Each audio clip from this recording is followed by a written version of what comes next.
Dear students, good morning. आज हम English grammar के अगले टॉपिक आर्टिकल्स के बारे में जानेंगे।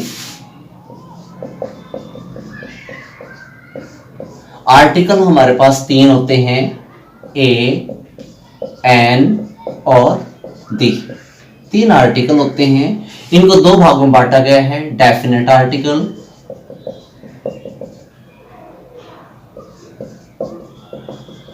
Indefinite article.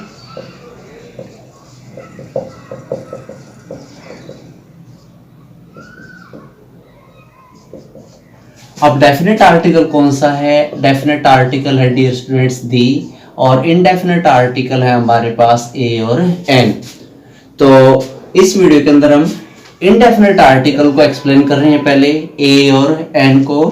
तो ए और एन जो इनडेफिनेट आर्टिकल हैं, इनका प्रयोग हम किसके लिए करते हैं? इनका प्रयोग हम काउंटेबल नाउन के लिए करते हैं। काउंटेबल नाउन कौन से होते हैं? जिनको गिना जा सकता हो, गिना जा सके।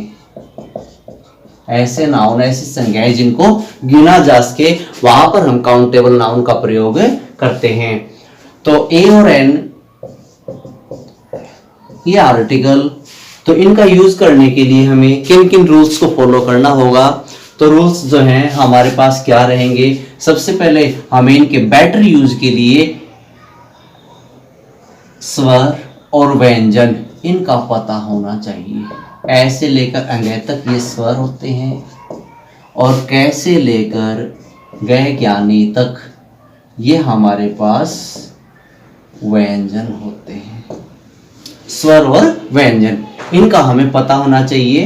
तो ये मैंने क्यों बोले हैं? क्योंकि बेस्ट आर्टिकल को फिलअप करने के लिए इनका पता होना जरूरी है। वैसे इंग्लिश के वोवल्स भी हैं हमारे पास, ए, ई, आई, ओ, यू, ये बेस्ट ये वोवल हैं। इनके बाद एन का यूज बताया जाता है, लेकिन काफी कंडीशंस में गलत हो जाता है।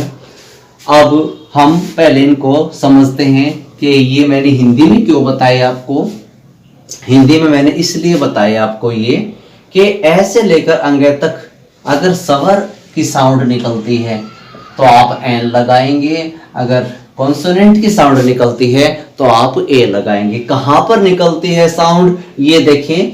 हम सबसे पहले कुछ एग्जाम्पल ले रहे हैं। एग्जाम्पल है जैसे he is university boy, full stop लगा देना। ही टेक्स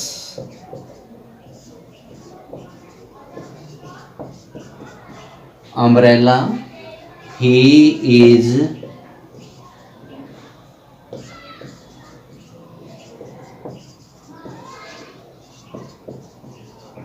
finite person। मैंने तीन एग्जाम्पल लिखे हैं। इन तीन एग्जाम्पल्स में हम ए एन को फिलअप करके देखते हैं। देखो, ब्लैंक के बाद वाला वर्ड कैसा है? यूनिवर्सिटी। हिंदी में लिखे यूनिवर्सिटी, यूनी। आप पहले वर्ड को देखें बस। या ये किस में आ रहा है? कैसे लेके अंग्रेज तक, व्यंजनों में। और व्यंजन आए तो क्या यूज करना बताया है? ए। तो हम यहां पर ए लिखेंगे। अगला अम्ब्रेला, अम्ब्रेला, अ किसकी साउंड आ रही है? अ की। अ क्या हमारा स्वर है? देखो हमारा पहला स्वर ए है, तो वहां पर क्या लगाना है आपको? ब्लैंक के बाद वाले वर्ड की साउंड किससे मैच की? स्वर से। तुमने एन लगा दिया। फिर हमारे पास वन, व, ये रहा वन, तो वन, वह हमारा किससे है? वह हमारा व्यंजन कॉन्सोनेंट से है, तो हम ए लगाएंगे। तो हम क्या लगाएंगे? ए। तो ये ए और एन के यूज के बारे में जाना बिल्कुल सही है, इसमें गलत कोई भी नहीं है। तो अगर हम इस तरीके से करेंगे तो हमारे आर्टिकल्स की गलती होने की संभावना, चांसेस कम हो जाएंगे। दूसरा, एक कई बार हम कहते हैं कि प्रति किलो हम कहते हैं कि चीनी 10 रुपए किलो है। एग्जाम्पल दे रहा हूं, देखिए, शुगर इज 30 रुपीज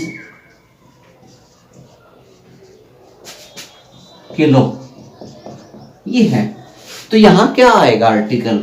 यहां पर ए आएगा। शुगर इज 30 रुपीज 1 किलो, चीनी 30 रुपए प्रति किलो है।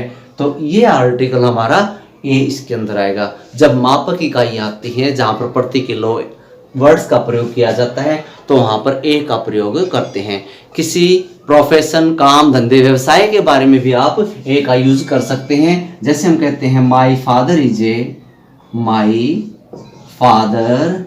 इज ए टीचर, मेरे पिता एक अध्यापक हैं, तो आर्टिकल क्या लगा, दी लगा। तो काम, धंधे, व्यवसाय इत्यादि के बारे में बात आए तो हम आर्टिकल ए का प्रयोग करते हैं।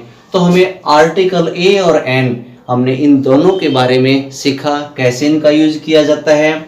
आप इनको करके, इनकी एक्सरसाइज को फॉलो करके देखना बिल्कुल ठीक होगी। और इस वीडियो के अंदर हम इनडेफिनेट आर्टिकल ए और एन को हमने किया है। आगे नेक्स्ट वीडियो के अंदर डेफिनेट आर्टिकल करेंगे। और आपको अगर कोई प्रॉब्लम है तो वैसे ही आप मेरे से कमेंट सेक्शन में जाके कमेंट करना।